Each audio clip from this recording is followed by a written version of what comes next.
ਗੁਰੂ ਵਾਹਿਗੁਰੂ ਵਾਹਿਗੁਰੂ ਵਾਹਿਗੁਰੂ ਵਾਹਿਗੁਰੂ ਵਾਹਿਗੁਰੂ ਵਾਹਿਗੁਰੂ ਵਾਹਿਗੁਰੂ ਵਾਹਿਗੁਰੂ ਵਾਹਿਗੁਰੂ ਵਾਹਿਗੁਰੂ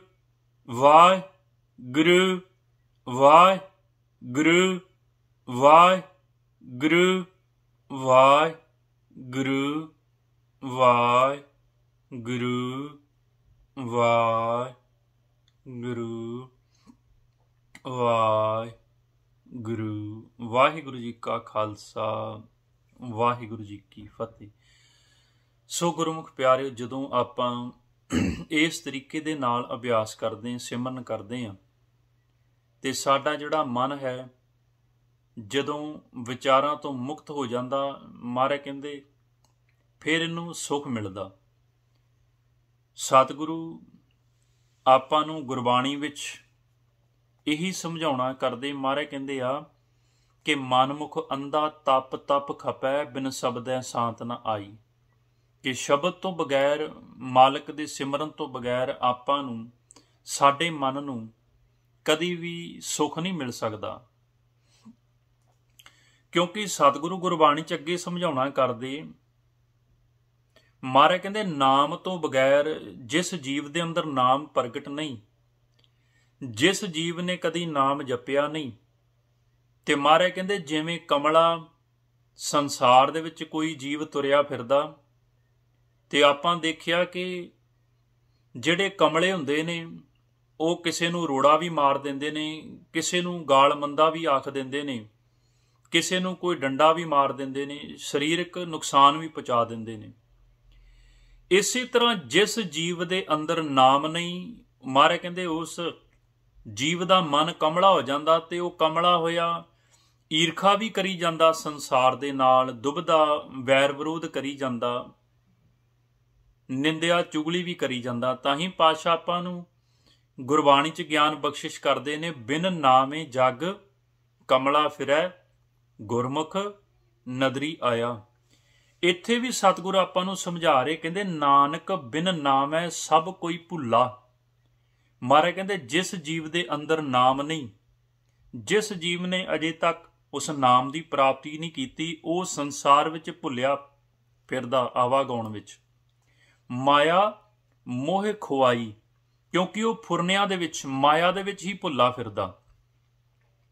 ਸਤਿਗੁਰ ਅੱਗੇ ਸਮਝਾ ਰਹੇ, ਕਹਿੰਦੇ ਮੈਂ ਜਦੋਂ ਦੇਖਿਆ ਸੰਸਾਰ ਦੇ ਵਿੱਚ ਕਿ ਸਾਰੇ ਜੀਵ ਜਿਹੜੇ ਨੇ ਉਹ ਮਾਇਆ ਦੀ ਅਗਨ ਵਿੱਚ ਸੜ ਰਹੇ ਨੇ, ਜਲ ਰਹੇ ਨੇ, ਤੇ ਫਿਰ ਮੇਰੇ ਤੇ ਸਤਿਗੁਰ ਨੇ ਕਿਰਪਾ ਕੀਤੀ ਕਿ ਮੈਂ ਜਦੋਂ ਸੰਸਾਰ ਨੂੰ ਜਲਦੇ ਹੋਏ ਨੂੰ ਦੇਖਿਆ, ਤੇ ਮੈਂ ਹਰੀ ਦੀ ਸ਼ਰਨ ਵਿੱਚ ਚਲਾ ਗਿਆ, ਪ੍ਰਮਾਤਮਾ ਦੀ ਸ਼ਰਨ ਵਿੱਚ ਚਲਾ ਗਿਆ, ਜਿੱਥੇ ਸਾਨੂੰ ਸੁੱਖ ਮਿਲਦਾ। ਇਹੋ ਜਗ ਜਲਤਾ ਦੇਖ ਕੇ ਭੱਜ ਪਏ, ਹਰ ਸਰਣਾਈ ਰਾਮ।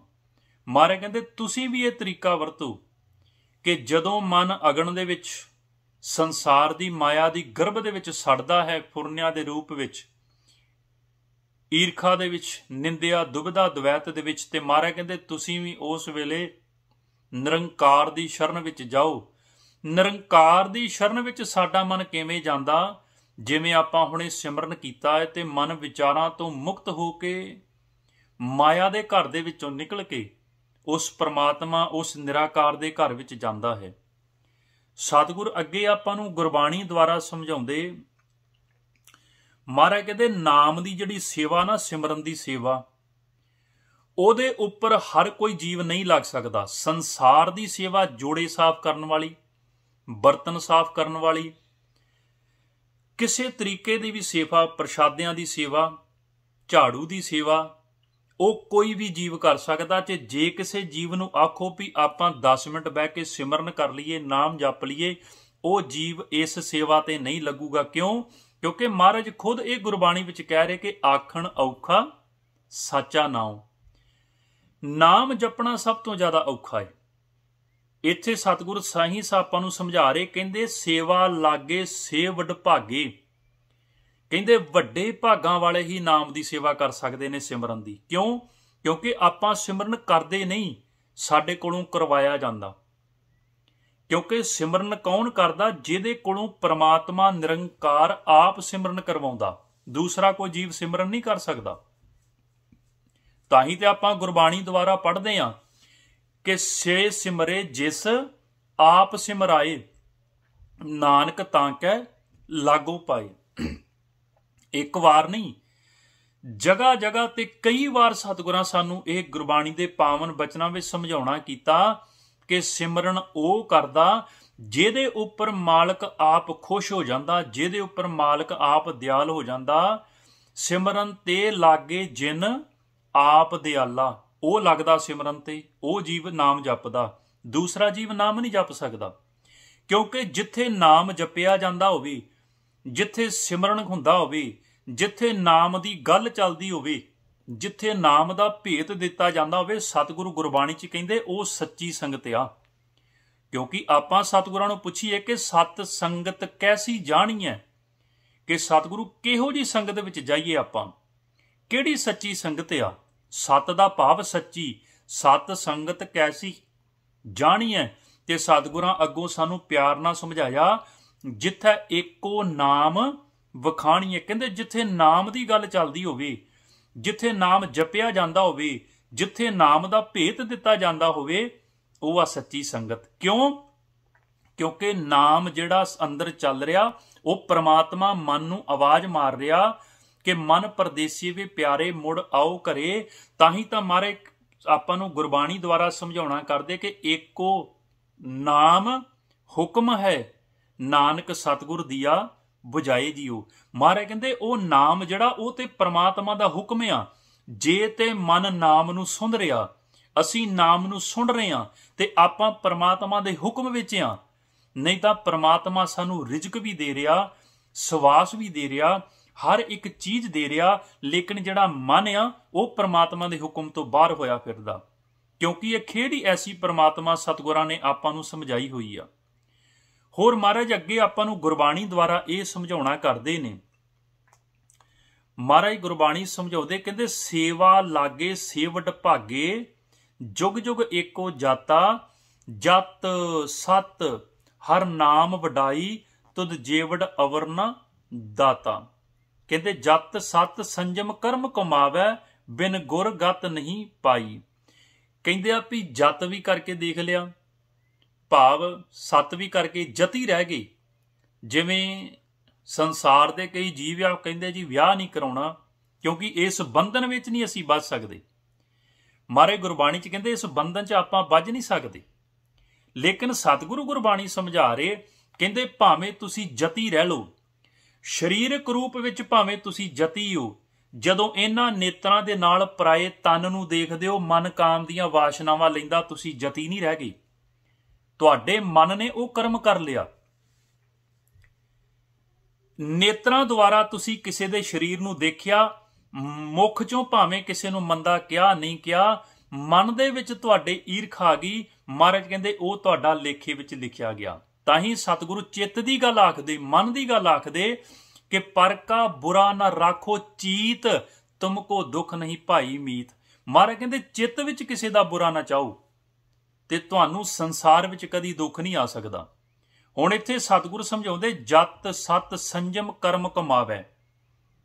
ਕਹਿੰਦੇ ਜਤ ਰੱਖ ਲਿਆ, ਵਿਆਹ ਨਹੀਂ ਕਰਵਾਇਆ, ਤੇ ਸੰਜਮ ਅਨੇਕ ਤਰ੍ਹਾਂ ਦੇ ਕਰ ਲਏ, ਲੇਕਿਨ ਕਹਿੰਦੇ ਤੁਧ ਜੇਵੜ ਅਵਰ ਨਾ ਦਾਤਾ। ਕਹਿੰਦੇ ਪਰ ਤੇਰੇ ਵਰਗਾ ਦਾਤਾ ਕੋਈ ਨਹੀਂ ਸੰਸਾਰ ਦੇ ਵਿੱਚ।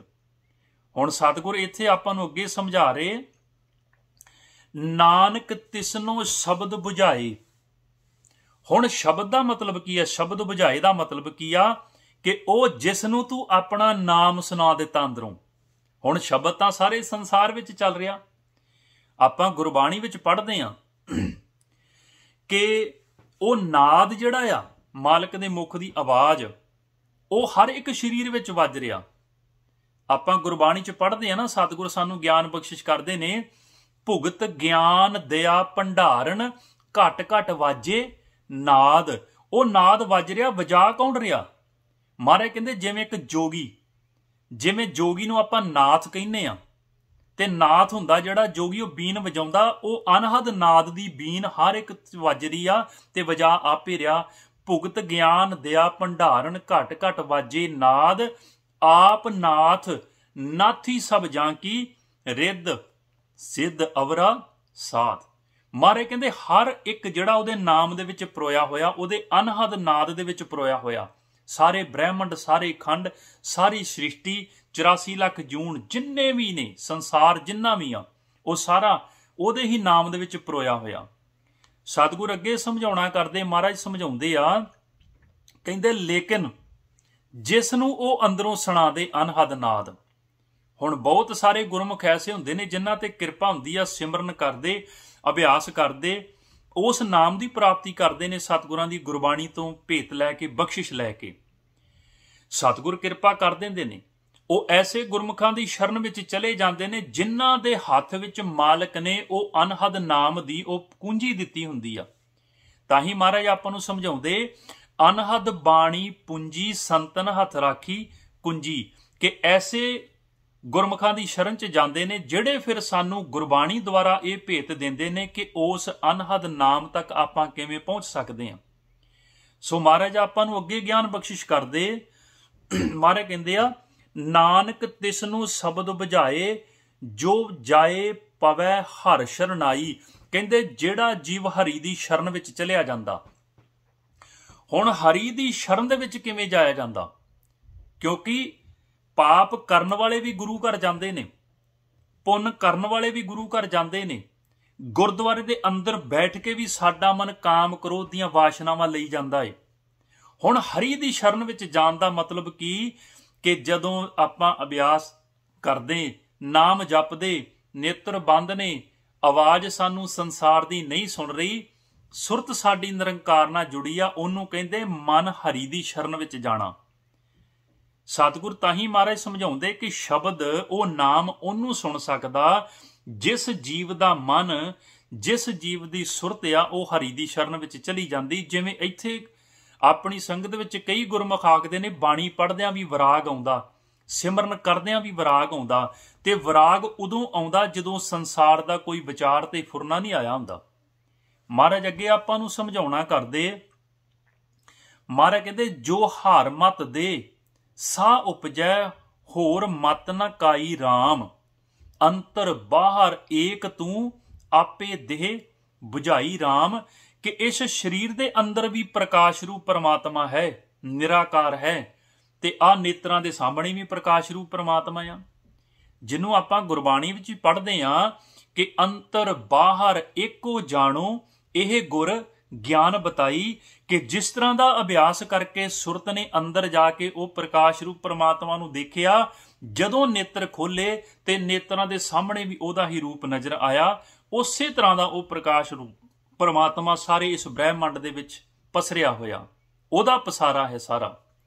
ਤਾਂ ਹੀ ਮਹਾਰਾਜ ਆਪਾਂ ਨੂੰ ਅੱਗੇ ਵੀ ਸਮਝਾਉਣਾ ਕਰਦੇ, ਕਹਿੰਦੇ ਆਪੇ ਦੇਹ ਬੁਝਾਈ ਅਵਰ ਨਾ ਭਾਈ, ਗੁਰਮੁਖ ਹਰ ਰਸ ਚਾਖਿਆ। ਹੁਣ ਇਹ ਹਰ ਰਸ ਕੀ ਹੁੰਦਾ ਹੈ? ਸਤਿਗੁਰ ਆਪਾਂ ਨੂੰ ਗੁਰਬਾਣੀ ਵਿੱਚ ਗਿਆਨ ਬਖਸ਼ਿਸ਼ ਕਰਦੇ ਨੇ ਕਿ ਜਦੋਂ ਆਪਾਂ ਵਿਚਾਰਾਂ ਤੋਂ ਮੁਕਤ ਹੋ ਕੇ, ਆਪਣੇ ਫੁਰਨਿਆਂ ਨੂੰ ਮੁਕਤ ਕਰਕੇ, ਆਪਣੀ ਆਵਾਜ਼ ਵਿੱਚ ਧਿਆਨ ਲਾ ਕੇ ਆਪਾਂ ਸਾਸ ਗਿਰਾ ਸਿਮਰਨ ਕਰਦੇ ਆ, ਤੇ ਮੁਖ ਦੇ ਵਿੱਚ ਉਹ ਮਿਠਾਸ ਆਉਣੀ ਸ਼ੁਰੂ ਹੋ ਜਾਂਦੀ ਆ। ਉਹ ਅੰਦਰੋਂ ਹਰੀ ਦਾ ਰਸ ਸਾਡੇ ਮੁਖ ਵਿੱਚ ਆਉਣਾ ਸ਼ੁਰੂ ਹੋ ਜਾਂਦਾ। ਤਾਂ ਹੀ ਤਾਂ ਸਤਿਗੁਰੂ ਗੁਰਬਾਣੀ ਵਿੱਚ ਆਪਾਂ ਨੂੰ ਗਿਆਨ ਬਖਸ਼ਿਸ਼ ਕਰਦੇ ਕਿ ਜਿਸ ਜੀਵ ਨੇ ਅਭਿਆਸ ਕਰਕੇ ਨਾਮ ਤੱਕ ਪਹੁੰਚ ਕੇ ਅੰਦਰੋਂ ਹਰੀ ਦੇ ਰਸ ਨੂੰ ਅਜੇ ਚਖਿਆ ਨਹੀਂ, ਉਹ ਜੀਵ ਅਜੇ ਭਾਗਾਂ ਤੋਂ ਹੀਣਾ ਆ, ਤੇ ਨਾਲ ਹੀ ਕਹਿਤਾ ਕਿ ਉਹ ਜਮਾਂ ਦੇ ਵਸ ਆ।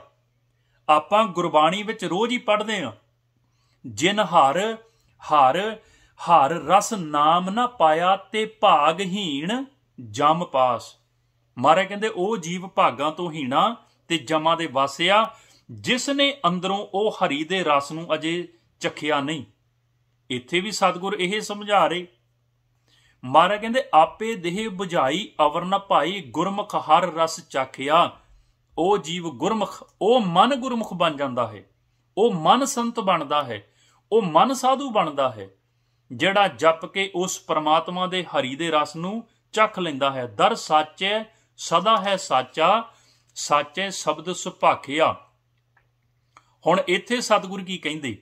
ਕਹਿੰਦੇ ਜਦੋਂ ਐਸੀ ਮਾਲਕ ਦੀ ਕਿਰਪਾ ਹੋਈ, ਨਿਰੰਕਾਰ ਦੀ ਕਿਰਪਾ ਹੋਈ, ਜਦੋਂ ਜਪ ਜਪ ਕੇ ਅੰਦਰੋਂ ਹਰੀ ਦੇ ਰਸ ਨੂੰ ਵੇਖਿਆ, ਪੜ੍ਹਿਆ, ਸਵਾਦ ਕੀਤਾ, ਉਹਦਾ ਚਖਿਆ ਰਸ, ਤੇ ਮਹਾਰਾਜ ਕਹਿੰਦੇ ਆ ਕਿ ਉਸ ਨਿਰੰਕਾਰ ਨੂੰ ਮੈਂ ਅੰਦਰੋਂ ਲੱਭ ਲਿਆ, ਉਸ ਘਰ ਨੂੰ ਜਿਸ ਘਰ ਦੀ ਖੋਜ ਮੈਂ ਕਈ ਯੁੱਗ ਸੰਸਾਰ ਤੇ ਰਹਿ ਕੇ, ਜਿਸ ਘਰ ਦੀ ਖੋਜ ਮੈਂ ਸੰਸਾਰ ਤੇ ਕਈ ਜੂਨਾਂ ਭੋਗ ਕੇ ਕਰਦਾ ਰਿਹਾ, ਲੇਕਿਨ ਮੈਨੂੰ ਉਸ ਘਰ ਦੀ ਪਹਿਚਾਨ ਨਹੀਂ ਆਈ।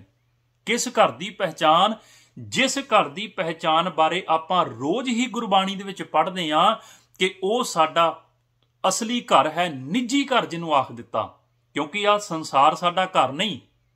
ਤਾਂ ਹੀ ਪਾਤਸ਼ਾਹ ਗੁਰਬਾਣੀ 'ਚ ਕਹਿੰਦੇ ਡੱਡਾ ਡੇਰਾ ਇਹ ਨਹੀਂ, ਕਿ ਇਹ ਸਰੀਰ ਤੇਰਾ ਡੇਰਾ ਨਹੀਂ, ਇਹ ਸਰੀਰ ਤੇਰਾ ਘਰ ਨਹੀਂ। ਜਹਾਂ ਡੇਰਾ ਤਹਿ ਜਾਣ, ਕਿ ਜਿੱਥੇ ਤੇਰਾ ਅਸਲੀ ਘਰ ਹੈ ਉਸ ਨੂੰ ਜਾਣ। ਉਹਾਂ ਡੇਰਾ ਕੇ ਸੰਜਮੋ ਗੁਰ ਕੇ ਸ਼ਬਦ ਪਛਾਣ, ਕਿ ਗੁਰੂ ਦੇ ਸ਼ਬਦ ਦੁਆਰਾ ਉਸ ਘਰ ਦੀ ਪਹਿਚਾਨ ਕਰ। ਫਿਰ ਮਹਾਰਾਜ ਕਹਿੰਦੇ ਜਦੋਂ ਜਪਿਆ, ਹਰੀ ਦਾ ਰਸ ਆਇਆ, ਜਦੋਂ ਸੁਰਤ ਨਿਰੰਕਾਰ ਨਾਲ ਜੁੜੀ, ਤੇ ਉਸ ਘਰ ਨੂੰ, ਉਸ ਨਿੱਜ ਘਰ ਨੂੰ ਅੰਦਰੋਂ ਹੀ ਲੱਭ ਲਿਆ, ਜਿਸ ਦੇ ਬਾਰੇ ਸਤਿਗੁਰ ਆਪਾਂ ਨੂੰ ਗੁਰਬਾਣੀ ਸਮਝਾਉਂਦੇ ਕਿ ਨਿੱਜ ਘਰ ਮਹਿਲ ਪਾਵੋ ਸੁਖ ਸਹਿਜੇ, ਬਹੁਰ ਨਾ ਹੋਏਗੋ ਫੇਰਾ। ਕਿ ਉਹ ਨਿੱਜ ਘਰ ਦੇ ਵਿੱਚ ਜਦੋਂ ਮਨ ਵਸ ਜਾਂਦਾ, ਫਿਰ ਸੰਸਾਰ ਦੇ ਵਿੱਚ ਸਾਡਾ ਆਉਣਾ ਜਾਣਾ ਖਤਮ ਹੋ ਜਾਂਦਾ, ਫਿਰ ਫੇਰਾ ਨਹੀਂ ਪੈਂਦਾ। ਹੁਣ ਮਹਾਰਾਜ ਇੱਥੇ ਵੀ ਆਪਾਂ ਨੂੰ ਪਾਵਨ ਬਚਨਾਂ ਵਿੱਚ ਇਹੋ ਸਮਝਾਉਂਦੇ, ਘਰ ਮਹਿ ਨਿੱਜ ਘਰ ਪਾਇਆ। ਕਹਿੰਦੇ ਇਸ ਘਰ ਦੇ ਵਿੱਚ ਹੀ ਉਹ ਨਿੱਜ ਘਰ ਲੱਭ ਲਿਆ। ਸਤਿਗੁਰ ਦੇ ਵਡਾਈ, ਨਾਨਕ ਜੋ ਨਾਮ ਰਤੇ ਸਈ ਮਹਿਲ ਪਾਇਨ।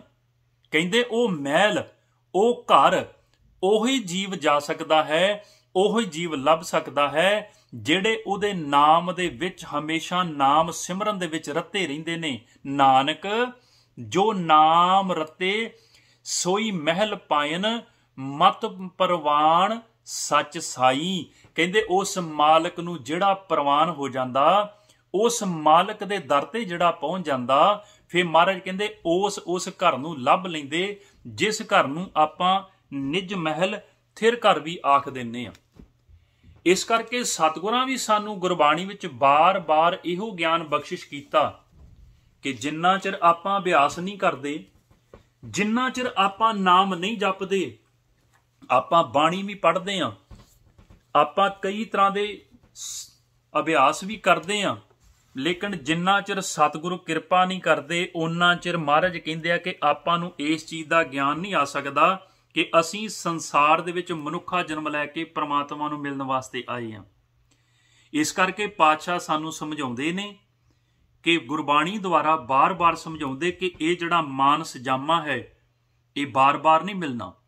ਹੁਣ ਆਪਾਂ ਅੱਜ ਕੱਲ ਦੇ ਸਮੇਂ ਵਿੱਚ ਦੇਖਿਆ ਤੇ ਬਾਬਾ ਕਬੀਰ ਜੀਆਂ ਨੇ ਵੀ ਉਹ ਗੱਲ ਕਈ ਸੌ ਸਾਲ ਪਹਿਲੋਂ ਆਖ ਦਿੱਤੀ, ਜਿਹੜੀ ਅੱਜ ਕੱਲ ਦੇ ਸਮੇਂ ਵਿੱਚ ਆਪ ਸਾਰੇ ਗੁਰਮੁਖ ਆਪਾਂ ਦੇਖਦੇ ਹਾਂ ਕਿ ਜਿਹੜਾ ਸੰਸਾਰ ਦੇ ਵਿੱਚ ਦੁਨੀਆ ਦੀ ਨਿੰਦਿਆ ਚੁਗਲੀ ਸੁਣਾਉਂਦਾ ਏ, ਜਿਹੜਾ ਸੰਸਾਰ ਦੇ ਵਿੱਚ ਆਪਣੇ ਨਾਲ ਜੋੜਦਾ ਏ, ਉਹਦੇ ਮਗਰ ਭੀੜ ਲੱਗੀ ਹੁੰਦੀ ਏ। ਤੇ ਜਿਹੜਾ ਸੱਚ ਤੇ ਨਾਮ ਦੀ ਗੱਲ ਕਰਦਾ, ਜਿਹੜਾ ਪ੍ਰਮਾਤਮਾ ਦੀ ਗੱਲ ਕਰਦਾ, ਉਹਦੇ ਮਗਰ ਕੋਈ ਬਹੁਤ ਹੀ ਵਿਰਲੇ ਜੀਵ ਆਉਂਦੇ ਨੇ। ਕਿਉਂਕਿ ਸਤਿਗੁਰੂ ਗੁਰਬਾਣੀ 'ਚ ਕਹਿ ਰਹੇ, ਕੋਟਣ ਮੈਂ ਨਾਨਕ ਕਉ, ਕਹਿੰਦੇ ਕਰੋੜਾਂ ਵਿੱਚੋਂ ਇੱਕ, ਕੋਟਣ ਮੈਂ ਨਾਨਕ ਕਉ ਨਾਰਾਇਣ ਜਹਚੀਤ। ਤੇ ਬਾਬਾ ਕਬੀਰ ਜੀ ਵੀ ਇਹ ਗੱਲ ਆਖ ਰਹੇ ਨੇ। ਕਿੰਨੇ ਸੌ ਸਾਲ ਪਹਿਲੋਂ ਸਾਨੂੰ ਗੁਰਬਾਣੀ 'ਚ ਸਤਿਗੁਰੂ ਕਿਰਪਾ ਕਰਕੇ ਬਾਬਾ ਕਬੀਰ ਜੀ ਵੀ ਇਹ ਗੱਲ ਸਮਝਾ ਗਏ ਕਿ ਕਬੀਰ ਜਿਹ ਮਾਰਗ ਪੰਡਤ ਗਏ। ਪੰਡਤ ਦਾ ਭਾਵ ਹੈ ਜਿਹੜੇ ਵਿਦਵਾਨ ਹੁੰਦੇ ਨੇ, ਜਿਹੜੇ ਗਿਆਨੀ ਹੁੰਦੇ ਨੇ, ਜਿਨ੍ਹਾਂ ਨੂੰ ਗਿਆਨ ਹੁੰਦਾ ਏ। ਜਿਹ ਮਾਰਗ ਪੰਡਤ ਗਏ ਪਾਛੇ ਗਈ ਬਹੀਰ, ਬਹੀਰ ਦਾ ਭਾਵ ਹੈ ਭੀੜ ਲੱਗੀ ਉਹਨਾਂ ਦੇ ਮਗਰ। ਇੱਕ ਅਵਕਟ ਘਾਟੀ ਰਾਮ ਕੀ ਤੈਂ ਚੜ ਰਿਓ। ਕਬੀਰ ਕਿ ਮੈਂ ਪਰਮਾਤਮਾ ਦੀ ਗੱਲ ਦੱਸਦਾ ਸੀ ਸੰਸਾਰ ਵਾਲਿਆਂ ਨੂੰ, ਮੈਂ ਨਾਮ ਦੀ ਗੱਲ ਦੱਸਦਾ ਸੀ, ਉਸ ਪਰਮਾਤਮਾ ਦੇ ਮਿਲਣ ਦਾ ਭੇਤ ਦਿੰਦਾ ਸੀ। ਜਦੋਂ ਮੈਂ ਪਿੱਛਾ ਭੌਂ ਕੇ ਦੇਖਿਆ ਤੇ ਮੇਰੇ ਮਗਰ ਕੋਈ ਵੀ ਸੰਸਾਰ ਦਾ ਜੀਵ ਨਹੀਂ ਤੁਰਿਆ। ਕਿਉਂਕਿ ਆਪਾਂ ਦੇਖਦੇ ਹਾਂ ਸੰਸਾਰ ਦੀਆਂ ਕਥਾ ਕਹਾਣੀਆਂ, ਸੰਸਾਰ ਦੀਆਂ ਚਮਤਕਾਰ ਦੀਆਂ ਗੱਲਾਂ ਸਾਡੇ ਕੰਨਾਂ ਨੂੰ ਰਸ ਦਿੰਦੀਆਂ, ਲੇਕਿਨ ਪਰਮਾਤਮਾ ਦਾ ਨਾਮ ਤੇ ਸਿਮਰਨ ਜਿਹੜਾ ਹੈ ਉਹ ਸਾਨੂੰ ਫਿੱਕਾ ਲੱਗਦਾ ਹੈ। ਤਾਂ ਹੀ ਤੇ ਪਾਤਸ਼ਾਹ ਗੁਰਬਾਣੀ ਵਿੱਚ ਆਪਾਂ ਨੂੰ ਗਿਆਨ ਦੇ ਰਹੇ ਕਿ ਇਹ ਨਾਮ ਫਿੱਕਾ ਲੱਗਦਾ, ਲੇਕਿਨ ਸੰਸਾਰ ਦੀ ਨਿੰਦਿਆ ਚੁਗਲੀ ਦਾ ਰਸ ਜਿਹੜਾ ਹੈ ਉਹ ਸਾਨੂੰ ਬਹੁਤ ਸਵਾਦ ਲੱਗਦਾ ਹੈ। ਇਸ ਕਰਕੇ ਪਾਤਸ਼ਾਹ ਕਹਿੰਦੇ ਇਹ ਮਨੁੱਖਾ ਜਨਮ, ਬਾਬਾ ਕਬੀਰ ਜੀ ਕਹਿ ਰਹੇ, ਇਹ ਮਾਨਸ ਜਾਮਾ ਬਾਰ-ਬਾਰ ਨਹੀਂ ਮਿਲਣਾ। ਇੱਕ ਚੀਜ਼ ਦੁਰਲੱਭ ਹੁੰਦੀ ਜਿਹੜੀ ਦੁਬਾਰਾ ਨਹੀਂ ਮਿਲਦੀ। ਕਬੀਰ ਮਾਨਸ ਜਨਮ ਦੁਰਲੱਭ ਹੈ, ਹੋਏ ਨਾ ਬਾਰੰਬਾਰ, ਜਿਉਂ ਬਣ ਫਲ ਪਾਕੇ ਭੋਏ ਗਿਰੇ, ਫਿਰ ਬਹੁਰ ਦਾ ਲਾ ਕੇ ਡਾਰ। ਮਾਰੇ ਕਹਿੰਦੇ ਫਿਰ ਜਿਵੇਂ ਇਹ ਪੱਕਾ ਹੋਇਆ ਫਲ ਟਾਹਣੀ ਨੂੰ ਦੁਬਾਰਾ ਨਹੀਂ ਜੁੜਦਾ, ਇਸ ਤਰ੍ਹਾਂ ਮਹਾਰਾਜ ਕਹਿੰਦੇ ਕਿ ਮਾਨਸ ਜਾਮਾ ਜਿਹੜਾ ਹੈ ਉਹ ਆਪਾਂ ਨੂੰ ਬਾਰ-ਬਾਰ ਨਹੀਂ ਮਿਲਣਾ। ਸੋ ਆਪਾਂ ਸਾਰੇ ਹੀ ਮਾਲਕ ਅੱਗੇ ਬੇਨਤੀ ਜੋਦੜੀ ਕਰੀਏ ਕਿ ਸਤਿਗੁਰ ਕਿਰਪਾ ਕਰੋ, ਤੁਸੀਂ ਸੰਸਾਰ ਦੇ ਵਿੱਚ ਭੇਜਿਆ ਆਪਣਾ ਮਿਲਾਪ ਕਰਨ ਵਾਸਤੇ, ਲੇਕਿਨ ਮੇਰੀ ਇੰਨੀ ਮੱਤ ਨਹੀਂ, ਮੈਨੂੰ ਇੰਨੀ ਸੋਝੀ ਨਹੀਂ ਕਿ ਮੈਂ ਤੇਰਾ ਮਿਲਾਪ ਕਰ ਸਕਾਂ। ਸੋ ਇਸ ਕਰਕੇ ਮਹਾਰਾਜ ਜੀ ਵੀ ਆਪਾਂ ਨੂੰ ਬਾਰ-ਬਾਰ ਇਹੋ ਗੁਰਬਾਣੀ ਵਿੱਚ ਸਮਝਾਉਂਦੇ ਨੇ ਕਿ ਜਦੋਂ ਆਪਾਂ ਉਸ ਪਰਮਾਤਮਾ ਦਾ